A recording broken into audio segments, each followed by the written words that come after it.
কি ভাবছেন? আজকে পশ্চিমবঙ্গে মসজিদ মসজিদ করে এত বড় একটা কাণ্ড ঘটে গেল। কি ভাবছেন বলুন তো? আসলে এই হুমায়ুন কবিরকে তুরুপের তাস তৈরি করলো বিজেপি। বিজেপি দেখলো যে আমরা পরিযায়ী শ্রমিক হয়ে ভোটের সময় বাংলায় ঘর ভাড়া করে লাইন দিয়েও এই হাউই চটি পড়া মহিলাকে সরাতে পারলাম না, বরঞ্চ সিট কমে গেল।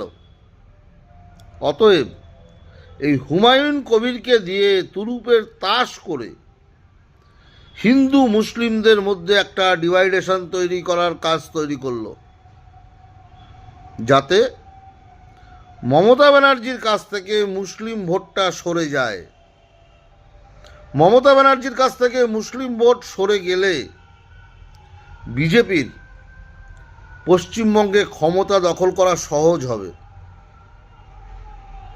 এই উদ্দেশ্য নিয়ে হুমায়ুন কবিরকে প্রচুর টাকা পয়সা দিয়ে আজকে এই কাজটা করালো বিজেপি সরকার। আর আপনারা কি ভাবছেন? আমার মুসলিম ভাইরা কি ভাবছেন? যে বাবরি মসজিদ নিয়ে এই ঘটনাটা ঘটলো। আরে বন্ধু, না, রাজনীতি এটা। ডিপলি চিন্তা করুন। আপনাদের চিরকাল প্রতিটা রাজনৈতিক দল ব্যবহার করে গেল। ব্যবহার, আপনারা ব্যবহৃত হয়ে গেলেন। একটু ভাবুন, ভাববার সময় এসছে।